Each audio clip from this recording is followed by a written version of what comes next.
Tawagan nito, Mr. San Juanico Wilson Uy. But anyway, concern ni Wilson is actually on the business side, no? The commercial side of the shipping. But I think we've actually blown out the San Juanico limitation out of proportion. A lot of people are saying, oh my God, we're gonna die, San Juanico is impossible. But that is not true. It still is possible. Ang hindi lang pwede, trucks na ilang tonnage. Six-wheelers, yun ang hindi pwede. Pero if you go out there right now and you have a small van, carrying 10 people, 12 people, you can still go because my up to 3 tons. Because my biggest question at one point was, oh my God, what will happen to Samar in terms of healthcare? Why? Because they depend on us for healthcare. The hospitals are here, the regional hospital is here, okay, the private hospitals, the big ones are here. So what's going to happen to them? Only to find out that it's really 3 tons. Anything under 3 tons is possible. So ambulances pwede, lahat ng pumapasok pa rin. Tourism is the same. You can go to the different areas. Actually, kasi ang tourist nanggagaling muna dito, tumatawid papunta sa Samar. Hindi dumadiretso sa Samar. So, wala namang AirAsia doon. So, lahat ng landing dito. So, pag nag-landing dito, they go to these places. The hotels, the good hotels, are also actually here in Tacloban and Talong. So, or in Leyte. So, lahat ng gagaling dito, can they cross? The answer is yes. Have they stopped their tourism in the different areas in Samar? No. It's still there. Tuloy-tuloy pa rin yan. Unless, ang hinahakot mo is isang malaking bus containing 50 people, 58 people, then you may have a problem because it's more than 3 tons. Pero ang ginagawa ng iba, hindi na bus. Van na lang. Magkakasya pa rin yan. Padadaan pa rin yan. At hindi nga tao ang target ng limitation. It's actually yung mga kargamento na umabot ng 40 tons, 30 tons. Yung mga target nila na pinagbabawalan. So, in the short answer to your question, I don't think that the tourism here is actually effective. How about Madam? Yes, may I add also, no? Well, as we know that tourism is also being driven by MICE, no? Meetings, incentives, conventions, and exhibits. So the bigger convention centers are also here in Leyte. So we have the Leyte Convention Center.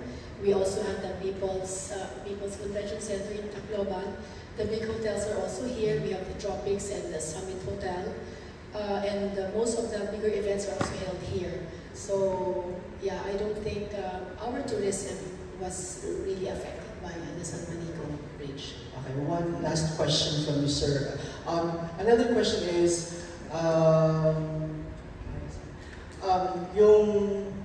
do you police those advertisement for fare, airfare, particularly, na tinitake advantage? Meron ba ang government of Leyte na to have to look after those platform that they are selling ticket going to Tacloban, which is providing higher airfare? Yes, thank you. First of all, airfares are unregulated. Hindi man regulated ang airfare. Actually, you can charge 1 million pesos one way to Manila if you want. Sinong bibili sa'yo? Hindi ko alam. Pero sigurado ako walang bibili kung 1 million. In fact, kung sobrang mura ka, 10 piso, maraming bibili sa'yo. The airfare is actually a supply and demand concept. Kung summer, maraming nagbibiyahe, nagtataasan ang presyo. Pero minsan naman, ito pa, parating ng tag-ulan, nagmumura naman, pababaan kayo ng presyo kung tutusin. It's unregulated. So, are we policing those who are selling very expensive? The answer is no. Why? Because it's an open platform. If you buy 40,000, pero meron naman 10, ba't ka bumili sa 40 in the first place? In fact, all you have to do is, ganito na lang, siguro hindi kami magpo-police, turuan na lang namin mag-chat GPT. Mag-chat GPT na, tuturo ka kagad kung asan yung mura ngayong araw na to. Okay, they can search for you. So, in other words, I don't want to say this, but we cannot spend a lot of money trying to police to protect the ignorant. Okay? I'm not saying the innocent. You have to be worried when you buy something. Okay, I cannot fault the seller all the time if they have a very expensive price, as long as it's a legitimate product. Iba naman yung lemon, bumibili ka ng may pinamis, hindi naman totoo. Pero if you're just buying a 40,000 ticket in one platform, but it's available at 11,000 in another platform, I cannot punish the other platform. Mauubos yung oras natin yan. So, again, it's probably making people aware that everything is now digital. And it's our responsibility to actually catch up with digitalization, because eventually everything will become digital. It's not necessarily an ethically and morally correct way, but it certainly is going to happen. That is what is happening right now. So, no, the answer again is we do not. And I don't have any intention to do so. Thank you, Rolf. Sir Noel, did it answer? All right. So at this point, sir, please. Good afternoon, ladies and gentlemen. Governor, first of all, thank you for the lunch. Thank you for the invitation, and thank you for the wonderful preparation. And we are excited to visit Kalangaman, one of the best destination here in your area. So, just for the record, as a traveler, by the way, my name is Raul Esperas. No? My father is just reside here along Real Street. Pamangkin po ko ni Auntie Banchi Esperas and si Tito B. Just like Steve, taga rito rin po yung father ko. Ako, you don't need to excite me because I've been hearing so many good places here.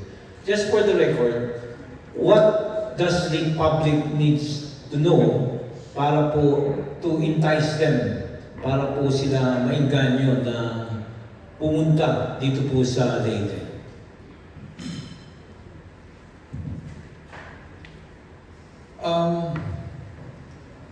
Ganito siguro. It's a bit of a long story. I'll try to shorten it. This is not my first time to become a governor. I've been a governor in another round. Okay? And during that time, there was a contest. Sabi nila, yung contest na to is under SIDA. It's funded by Canada. Tapos sabi nila, yung nalaman ko na parang ang focus is capability building, umatras na ako. Sabi ko, yun lang ba ang premyo? Capability building. Ano bang gusto mo? Cash. Gusto ko cash. Bakit? Mas flexible. Pero sabi ko, puro capability building yan. Sabi nila, Governor, just try. That's not my approach to tourism. So sabi nila, just try anyway, because we want to see your approach. So I think there were 70 plus participants, NGOs, government organization, and combination. So Leyte was there as an LGU, so we participated. And there were some politicians trying to sell their province. It's a speed selling of 10 minutes, and I'm familiar with that, okay, on the corporate sector because I belong to the corporate side. 10 minutes, and for the first 8 minutes, that one governor was actually talking about himself. Then after sa 2 minutes, 2 minutes na 10 minutes na, nirin siya, I'm not done, nope, you're done. So, we focus, when we presented, we focus on one thing. I told them, this is what I told them. What are travelers looking for? Abroad and locally. Of course, they're looking at the site. Ano bang interesting sa inyo? Pero once they have that, this is the first question they look for based on the survey, because I have to ask. I cannot go blind, I have to ask. And in the survey, ito ang number one, kasi ako hinahanap ko, gusto ko jet skis, scuba diving, parasailing, etc. Lagoon, peaceful, quiet evening in a lake, mga puro ganyan. And in the end, they were all there, but in the survey, ang lumabas, What travelers are looking for is a clean, air-conditioned room. It caught me off guard. Number two, that they wanted an even cleaner, dry toilet and bath. Sabi ko, wala rin yan sa priority ko. Next, nagkahiwalay ngayon. Foreigner want a beach. Kasi gusto nila reading a book in a beach, piña colada, merong coconut tree. Sabi ko, that's only in the picture. In Leyte, we do not stay under a coconut tree. Marami nang namatay na nahulugan ng niyok. Sa pang poster lang yan. And then ang mga Pilipino gusto ng pool rather than a beach. And then again, common, number 4 is a restaurant walking distance from the hotel or within the hotel. We have to ask, there were ito mga top, sabi ko, city tour. Nobody wants a 3-hour city tour. Kung pwede 1 hour lang, bakit? They want to spend time in the hotel. So destinations actually become the hotel. If you don't have a hotel, you don't have tourism.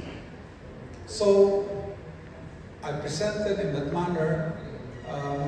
We won, and we were given 20 million for actually, and I use it for actually marketing and trying to look for a place who can open a hotel in Leyte using a government property, and that is the MacArthur Inn or the Tropics right now, because that is owned by the province. Okay, before niyan, Oriental yan. So, naghanap kami na nagtayo ang Oriental, and ever since, ang tourism namin nag-increase because we now have a destination hotel. If you have a 1-star hotel, you get a 1-star payment. Backpackers, kahit sukli ng tricycle, hinihingi pa. Do we want them? Okay, pag may 4-star hotel ka, you see somebody spending $1,000 every time they visit. At ang target mo, magiging 30 years old, merong anak, because ito ang gagastos, pero meron ka rin pang market, depende kung ano ang marketing mo. But you need a hotel. So, what are you looking for when you are a hotel now? Meron ka ng hotel. Anong susunod na kailangan that we're still trying to actually organize? Alam mo, pinakaayaw ko, the good thing is I'm a traveler, like you. Ang pinakaayaw ko, pupunta ako sa airport, makikita ko, Ilocos Norte. Tapos kung anong ginagawa nila doon, etc. Wow, ang ganda. Tapos may, nawala. Ano mo, hinahanap ko? Sabi ko, anong website? Anong email address? Kasi it's a nice place, pero how do you get there? Okay, so finally, merong website. Pinasukan mo, wala namang laman. Puro lang mukha ng politiko. Okay, so ngayon, what am I looking for from my traveler? That's a nice place. So first question, how do I get there? Meron bang AirAsia papunta doon? Pag nag-landing ako, meron bang menu ng van na sasabihin at saka kung magkano na hindi ako lulukuhin, na regulated to some extent. Tapos pag dumating na ako sa destination ko, nakalagay na ba doon ang link kung saan ako magpapabook o dadaan pa ako ng booking.com o pupunta pa ako ng TripAdvisor. Baka meron na nakalink doon. And then when I get there, what other things that I have to pay for? And how do I get back? So the question is, you want to travel, but you don't want to be stranded. You want expectation. So what do you think should we be putting in that you as a travel would want to be interested? Are the rooms rated? Is it safe? Okay, wala bang adverse, mga travel advisory? Okay, and most of all, when I travel, you know what I look at every time I travel? Yeah, it can be advertised, it can be said mura, etc. But at the end of the day, you know what we base our travel plans are? We base it on comments, reviews. Kung merong review, then that is a testimony. Okay, kung merong negative, pupuntahan para namin kasi iba-iba naman ang tao, basta mas maraming positive. Pero kung lahat negative, di ako pupunta. So what am I looking for? A review. and basically a definite costing and definite route on how to get there. Rather than pagdating sa airport, bahala na si Batman. Okay, so that's as a traveler, that's what I'm looking for. That's what we're trying to provide in the province of Leyte. How do we actually provide this to our potential tourist visitors? Thank you, thank you. Thank you, Doc. Thank you, Sir Raul. Do you have any follow-up question? Sir. Hello po, magandang hapon po. Paulo Barcelon po from the Billionaire News Channel. To go for your ikot or to Ma'am Ann, thank you again dun sa napakasarap na lunch na hinain niyo sa amin and for touring us to the different historical sites. So, as a tourism reporter, isa sa dalawang idea yung umikot sa utak ko is this very rich history of recovery and resilience of Leyte, as well as the delicious food offerings that you have to offer. Parang part of your USP or your unique selling proposition as part of your tourism plan. Kasi sabi nyo nga kanina, you are surrounded by very, very competitive provinces like Aklan, there's also Iloilo, Guimaras, then Cebu, and all the rest. Diba? So, isa rin po ba yun sa mga tinatry natin to attract the millennial and the Gen Z travelers? Because they're all about experiences, di po ba? Mahilig sila sa mga, oh, I saw history. I saw where MacArthur landed. I ate this type of food. So, in some ways, these people influence also their peers. So, nagiging digital word of mouth siya. So isa po ba yan sa mga nakikita natin parang ways to make people say, see you later? Yes, definitely that is, kung pwede lang namin ipakita lahat sa mundo what we have here in Leyte, we will. But of course, that's why we're, kagaya sabi ni Jerry, we wanted really to tap media, to tap the digital world, to do everything online because that's the fastest way to advertise our province. And also, he also mentioned that we are still starting. This is a work in progress. But yes, really, that is how we would really like to do the marketing of our province, of the Leyte province. The story of Yolanda, I think hindi niya mawawala dito sa Leyte. The story of recovery and resilience, as you said. So here in the Philippines, I think when you say, ganito nga nangyayari, when you say, where is Leyte? Where is Leyte?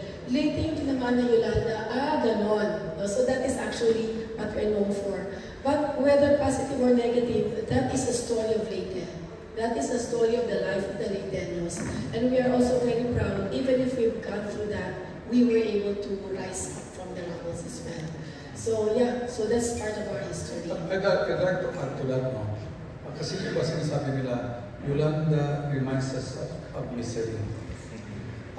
It's actually a story. When you go to a destination, it is not only the beauty that captures you, it's actually the story behind the place. It's always the story behind the place. You know, this is reinforced when recently, February, we were in Lisbon, Portugal. You know, every time, maghanap ka, anong tour papasukan natin? Tingnan natin ano yung number one. Alam mo lumalabas na number one nila aside from food tour? Alam mo lumabas, yun rin ang gagawin namin. Sabi namin, food tour is very popular. I think we have to do that as well because whenever we do the search, anong unang lumalabas? Sa Lisbon, ang unang lumalabas is the story about the earthquake. The earthquake museum, they have a museum for the earthquake. And when did this happen? A long, long time ago. Okay, I think 18th, 17th century. But it's still there because it defines the current Lisbon area kung bakit ganyan. So, if you want to find out bakit modern building dito, bakit dito hindi, they always go back to the earthquake that they had. And if you go to Bosnia, in Sarajevo, pagpunta mo sa Sarajevo, And the reason why we're in Sarajevo, because we have a BPO and we have an office there. In Sarajevo, their tool is the war. Yeah. The genocide. In fact, what they did was, sabi ko, bakit yung mga building na to, butas-butas? Hindi ba inayos to? Parang random. Yun pala, yun yung mga bullet holes and mortar holes during the war in 1992. 1992, ang tagal na yan. But they preserve it. Why? Because it makes up the history and it makes up tourism. So Yolanda will always be a part of us, especially because it's the strongest typhoon ever in the history of the world. We're a record holder. We're not proud of it, but it's a story to tell. So it will be part of tourism. And to Captain Steve, no? Seguehin ko lang yung Yelonians and so, siyempre ito yung mga budget market, yung mga gusto nilang mag-travel ng magaan sa bulsa. I believe, sir, you have a promo already ongoing. Can you give us some of the specifics lang for soundbite purposes? Thank you, Paolo. If I may share, during our recent survey go, lumalabas po na travelers, yung mga sumasakay po sa AirAsia, from 25 to 45 years old. So meaning Gen Zs and Millennials po yung kinakapture. And I agree with you, Paolo, when you said that it's really about the experience and it's really about the story of the place. So I think Tacloban, hindi ako Leyte, and yung buong Eastern Visayas, hindi ako biased by saying that it has a very good story. A story of resilience. And I think that's, if you're asking about the unique selling proposition, I think yun yung pinakamagandang story nito ng probinsya ng Leyte. And para po sa amin, very important yung pag-support din dun sa reason, yung purposeful journey para sa amin sa AirAsia. Yung reason kung bakit babiyahe yung mga turista, kung bakit babiyahe yung mga yung local and foreign tourists sa isang destination. It's because of the story. And sa amin po sa AirAsia, we're supporting that by offering double-digit promos namin. There's an upcoming visa sale na na-announce ko. But specifically here for Tacloban, in celebration of our 16th year as the world's best low-cost airline, people from Tacloban, from Leyte, Eastern Visayas, can book until July 3 because we have 516 peso base fare, one-way base fare. And they can travel from July 2 until July 2, 2025 until March 31, 2026. So it's really about your future travels and it's really about planning ahead that will make your travels affordable. And tingin namin, this is a survey na ginawa namin, if I may tie it up to the survey, yun yung reason na purpose of travel ng mga millennials and Gen Z. Number one, yung affordable na airfare. Number two, of course, yung destination and yung story ng destination.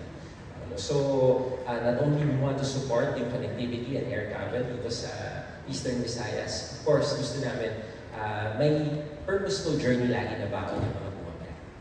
Briefly lang, Sir Steve, there was, segue lang ako ng very quick and then I'll go back to Governor Padilla. There was a statement from the DOTR about yung sa AirAsia move. Sir, meron na po ba tayong initial reaction to that? Have you contacted MOVE and were they able to send you any statement or comments for regarding the 6 million peso fine imposed by the Civil Aeronautics Board? While MOVE and AirAsia, we are different entities, but we are from one parent company, which is Capital A, Malaysia. No? We share the same commitment of democratizing air travel. Ibig sabihin lahat kami, committed kami to making sure that prices remain very, very affordable yung airfare. In fact, if you check AirAsia, yung price ng ticket namin going to Tacloban, it's very reasonable and affordable. As I mentioned, we've been offering double-digit promos. Meron kaming piso fare once in a while. Meron din kami ngayon, specifically, 560 peso one-way base fare to Tacloban. No? So, we leave it to MOVE. I believe they're very much capable of responding to the concerns ng CAB. But what you can expect from us sa AirAsia is we will continue our mission ever since it started, yung AirAsia sa Kuala Lumpur. Now we operate to 5 key cities, mega hubs. So there's Philippines, Indonesia, Kuala Lumpur, Malaysia, Thailand, and Cambodia, lahat yun laging promo fare, piece of fare yun. So, makakaasa yung mga taga-Leyte, yung mga taga-Eastern Visayas that we're very much committed to offering low fares or affordable fares and safe travels. Thank you, Sir Steve. Governor Ikot, regarding lang po sa airport, nadaanan namin kanina, I think there is a construction and development ongoing. How soon po siguro na matatapos ito so that when we start welcoming the tourists that you're planning to invite more, and hopefully through these drives that we're doing, ay mas marami pa po, gano'ng katagal bago natin makita yung pagbabago or yung pagpapaganda pa lalo ng DZR Airport? I'm quite sure kasi nasa media kayo, binanabyo, nakikita kayo, napipick up nyo ang mga sinasabi. DOT sometimes also does a press release and they're saying it's going to be finished soon. Pero in reality sa RDC it's 2028. Kahit na meron nagsasabi na matatapos na yan this year or 26. Sa totoo lang, sa RDC discussion that's 2028. That's crucial. Kasi minsan sinasabi, bakit mahal ang presyo dito sa Leyte? Supply and demand. Maraming demand, kulang ang supply. Sino ba, aling airline ba yung ayaw magdagdag ng flight dito kung marami silang kikitain because they're going to be putting more flights? I think everybody wants more flights. The problem is, how many airplanes, how many aircraft can the apron actually accommodate? Pag meron kang tatlo sa apron mo, medyo punuan na kayo. That's why we need that right away. Actually, may other ways. Ilagay mo sa ad schedule. Okay, ilagay natin sa mga ad schedule. Kasi ang problema natin, yung mga airlines, para-parehong schedule. Sabi ko, bakit para-parehong schedule? So I asked also later on, I learned that it has something to do with the air traffic in Manila rather than dito sa amin. So, kasama na kasi ang air traffic kasi, kasama na ang international. So even if I wanted a 3 a.m. flight na darating dito, limited rin ang mga slots. Kasi marami rin madaling araw dumadating ng mga international airlines. So our solution really here on our end is really to have an expanded airport. It's not only the airport or the lounge that we need, it's really where the planes can actually park, or we call it an apron, na kung saan sila nakaparada while others are actually not landing. Ito siguro pushing it is 4, pero 3 is actually the maximum kasi meron pang ibang mga private aircraft na dumadating. Thank you so much po. Alright, Sir Paolo, maraming salamat. Anybody? Or media friends? Sir? Hi, good afternoon po. Von from TV5, News 5. My question is for Gov. Igot and Ma'am Frances. Ma'am, recently, the National Park of General MacArthur was included in the top 20 most reviewed visitor attractions of Google Maps. So, what does this recognition mean to the province of Leyte in terms of elevating tourism efforts vis-a-vis elevating the historical value of the province in regards to tourism promotion? When we saw that on social media, we were so excited that finally that Leyte is already on the map of tourism, that we are already seen. And that also continues to inspire us to make it, more beautiful, to improve it. Actually, that park has undergone a bit of improvement by local funds, by the local funds from the governor. I'm very thankful. So, again, as I said, that really inspires us to really work more, work harder for tourism. And that is actually just the first of the many plans that we have. In fact, other than that, the government sector, which is the park and the area that there is, which is owned by the government, that is also, the governor has also created a master plan for that entire area property.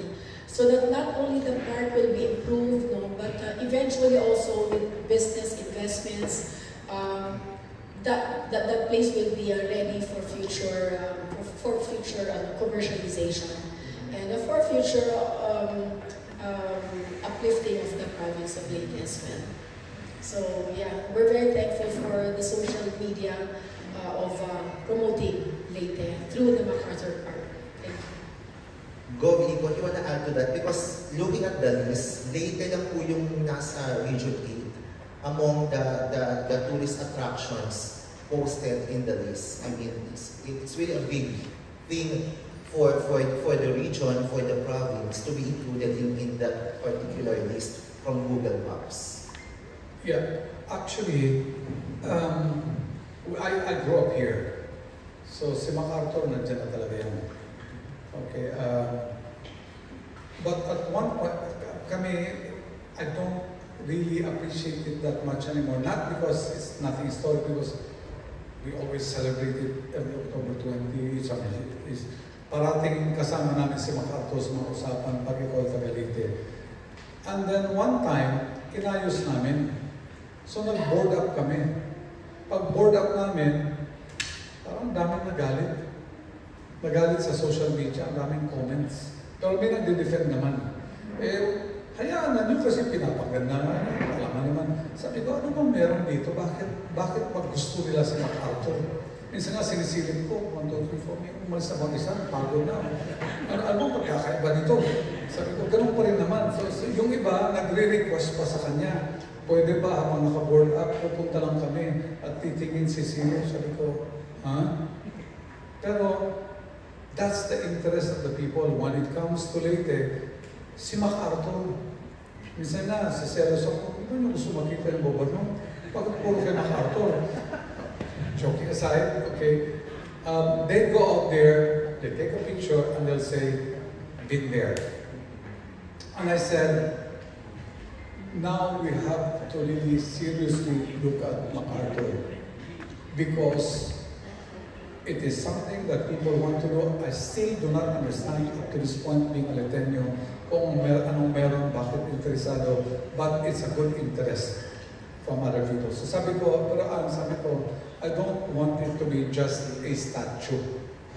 Kaya nga sinasabi namin ngayon, how can we actually expand it so that they know the culture and the story that is behind the statue.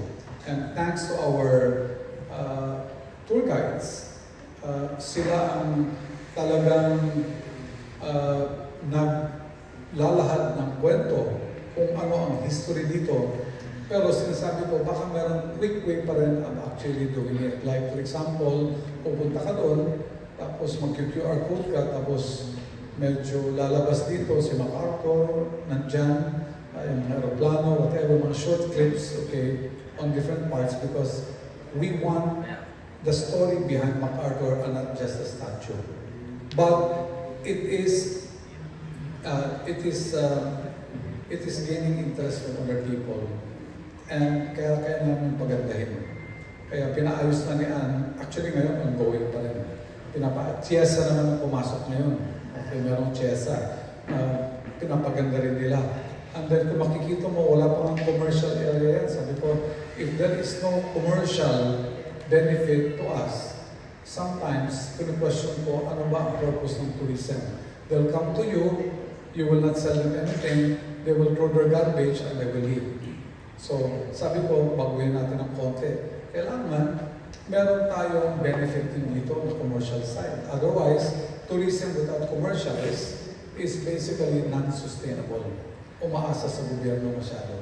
So, yes, we do realize that we're happy and because we got them, we'd like them to stick around. We'd like the interest to stick around. The next time there is an evaluation, we want MacArthur to be there and probably more. Thank you, Go. Babalik kami dito, Go, kapag may mga bonggang mangyayari sa Memorial Park ng MacArthur. Because sabi ka ni MacArthur, we shall return. Thank you, sir, and congratulations po. Thank you so much. Thank you very much, Sir Ron of TV5. Next, please. Hello po, good afternoon, dear Go Rosal from Manila Bulletin. Forgive me, Gov, if I missed this detail. Pero I want to clarify kung meron bang penalty for those who violate the carrying capacity of the San Juanico Bridge. Tsaka may stricter border rules ba tayo surrounding the San Juanico Bridge? I will ask Board Member Wilson Uy to answer that because mas alam niya to kasi siya talaga nag-monitor ito. Minsan nga, pinagdududahan ko kung siya talaga may-ari ng San Juanico Bridge. So masyado siyang concern. Tama po yan. As a backgrounder para sa mga bisita natin, actually, when San Juanico nagkaroon ng news na magkakaroon ng limited capacity, 3 tons capacity load na pwede lang tumawid, nagkaroon ako ng biglang reaction. I was looking at the economy of Region 8. Kasi also into business, 70% of our customers, clients, are coming from Samar. So kung wala na yung bridge na yan, definitely yung business sector ng Tacloban in particular affected. So nagbigay ako ng comment with respect to that. Hindi naman ako vlogger, board member lang naman ako ni Governor. Biglang yung post ko nag-generate ng interest sa public. Kung maniniwala kayo, yung shares ko umabot ng 1.6 million shares. Yung views ko sa isang post lang, umabot ng 1.2 million. After that, wala lang, nag-isip na ako, paano i-increase yung mga views ko. So, the next, kasi excited na ako eh. Nagkaroon ako ng views eh. So what I did, pinapakinggan ko lang yung mga debate, yung mga post. Then suddenly, it came to my mind na naglagay ko ng post na nasan ba yung damage ng bridge? Ipakita nga sa amin. Nakakuha ko ng pictures sa under the bridge. Pinost ko yan. Again, nag-viral. 1.8 million shares, more than 1 million views. For the last 28 days go, yung views ko, umabot ng 5 million. So sabi ko, pwede na akong maging vlogger. Then, on the side ito sa tanong ni then, napilitan ako ng magbigay ng updates sa San Juanico because everybody was clamoring na magkaroon ng mga updates. Eh, yung mga government entity natin, hindi naman nagbibigay ng updates. So, I have to call up friends. Kaibigan ko sa DP, sa task force, ako na nagbibigay ng mga updates. Kasi alam ko, maraming nagsusubaybay sa Facebook ko. Now, here comes, hindi ko na lang papanggitin yung pangalan, mayroong nag-post sa Facebook na yung San Juanico, hindi yan tourist spot. It is just only a 2.6 kilometers bridge compared to China na mayroon more than 100 kilometers bridge. So that touches my heart. Kasi I'm from here, meron tayong attachment sa San Juanico, sinagot ko yan without naming names. Pinost ko sa Facebook ko, then sinabi ko, tourism is not being measured by kilometers. At saka marami pang dagdag. Ngayon, kung maniniwala kayo, 4 million shares, 8 million comments, maman. 3.9 comments, reaction, 8,000. In just 2 days, 500,000 views.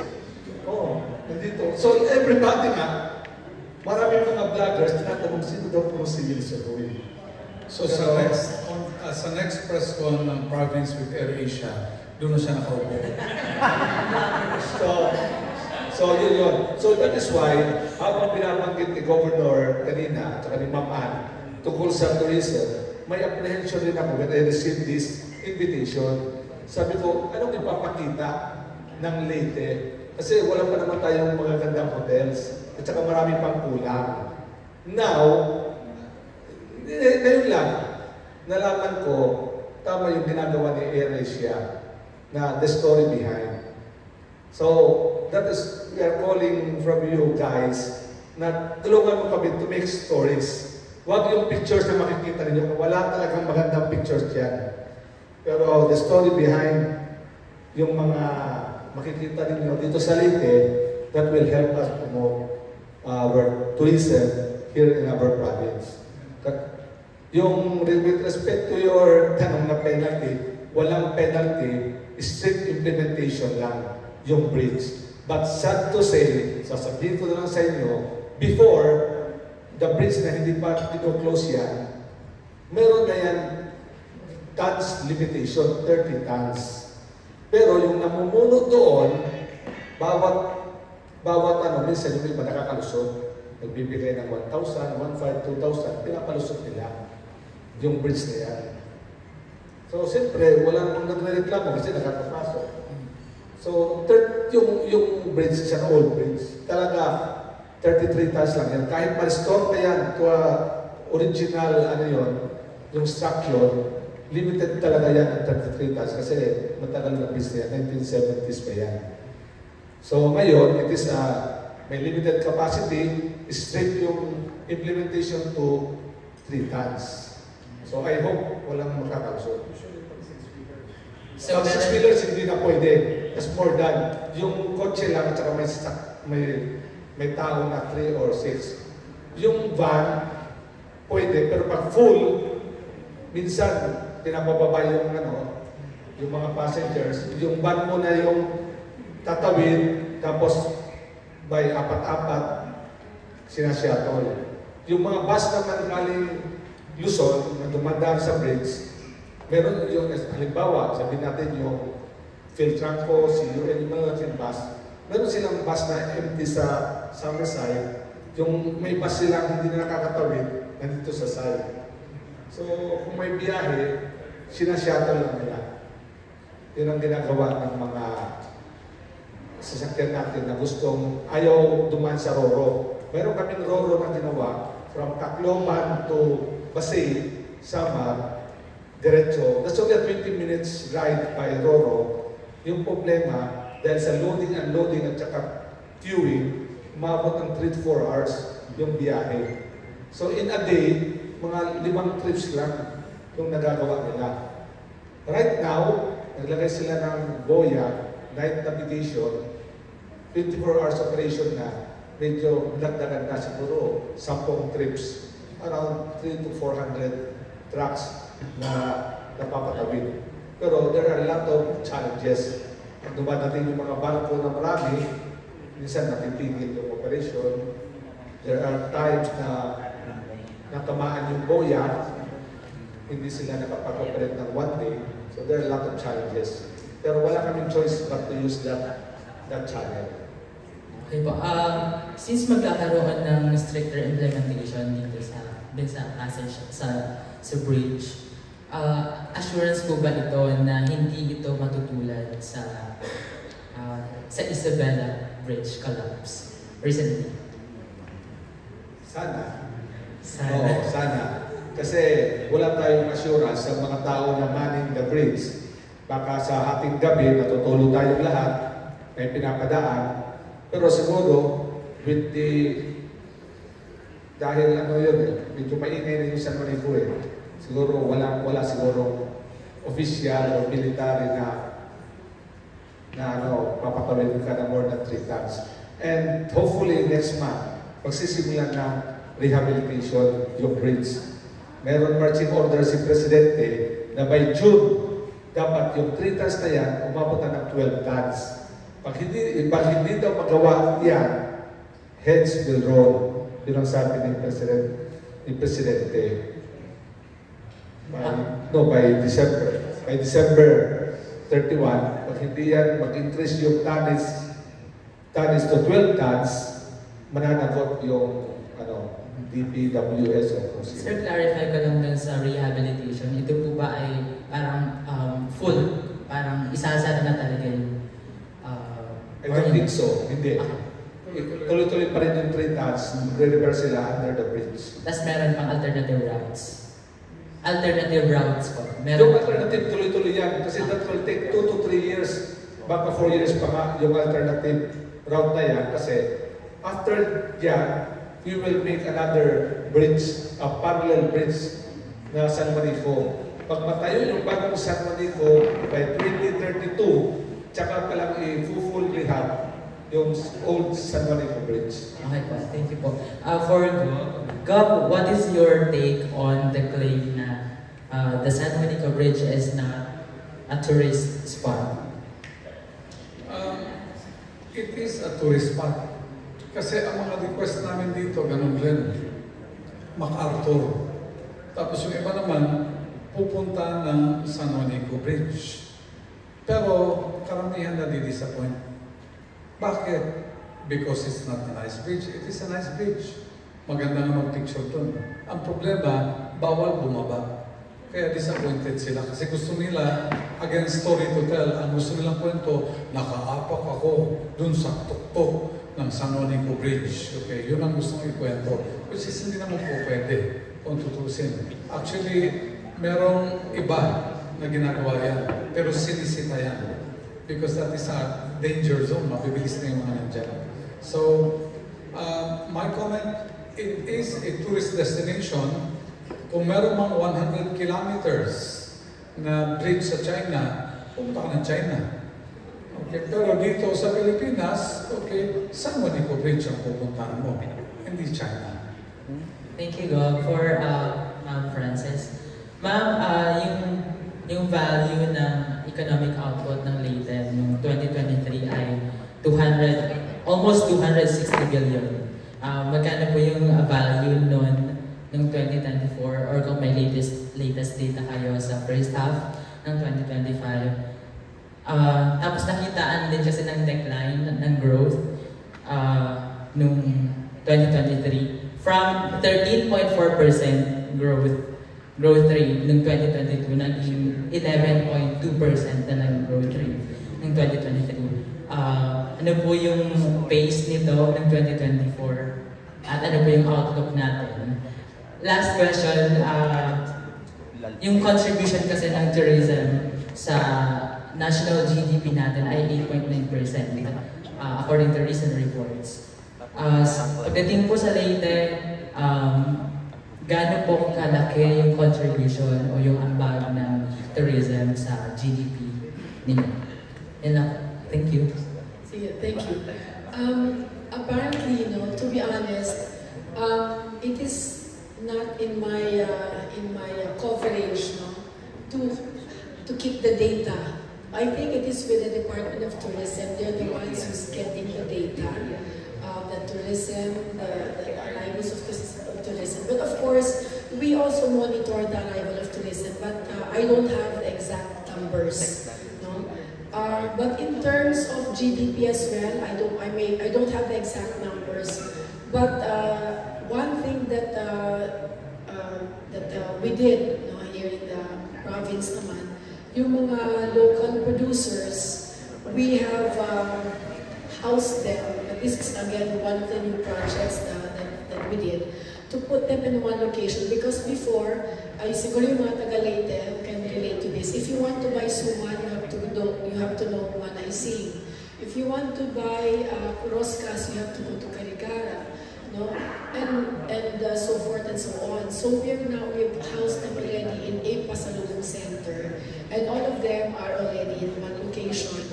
And we're very happy also to know that that the sellers are the producers themselves. So that is, so that our products will remain affordable to the visitors. But then again, this is a work in progress. We have another new product, Baby Bye Bye. It's the langka chips. It is comparable, and I would say ayoko pangunahan kayo, but to some told me that it is better than the one that they buy from Vietnam or Bangkok. I hope we'll be, if they will have the product, if we can give them samples of the buy langkat chips so they can try. So, and these langkat chips I heard is being bought by some people. They bring it to Cebu at nauubos na. They also partnered with another store in SM. They also sell it there already. So I'm sorry, but maybe I don't know if the representative from DOT can answer about the numbers that our guest is asking. Meron mo ba kayong data on that?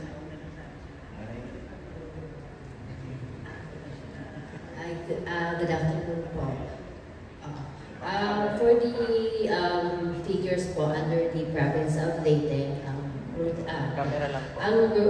for the overnight stays po,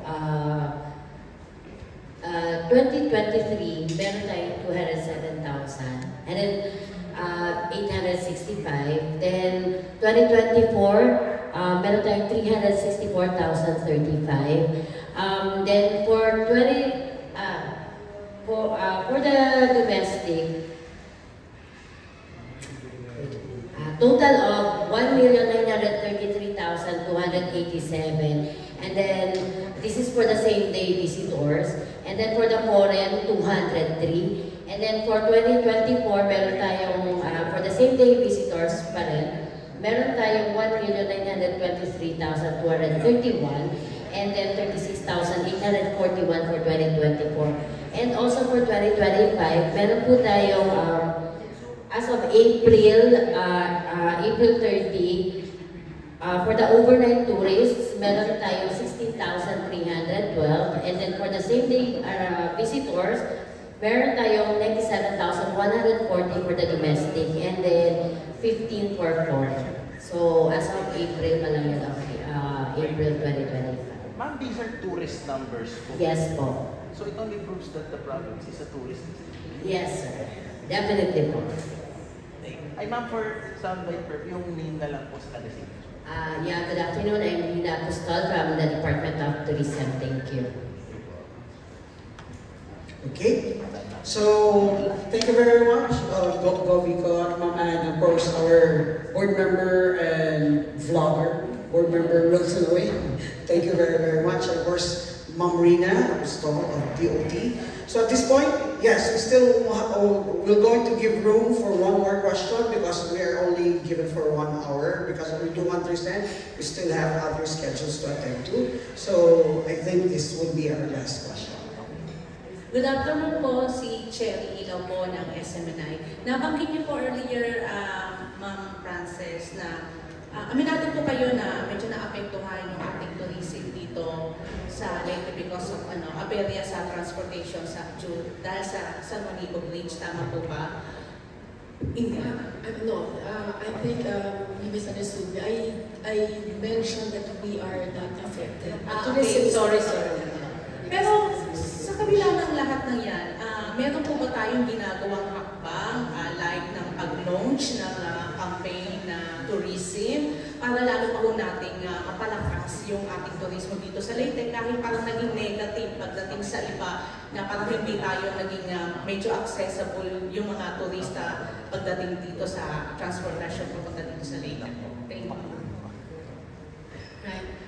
Actually, on the Leyte tourism, we are actually doing a lot of initiatives, that to promote Leyte. But number one, we're trying to really convince the local tour operators to put their tours online, like Viator, Klook, Get That Guide.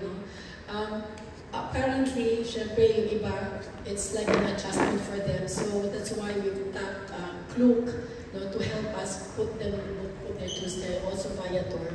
So that's putting everything on digital. Number two,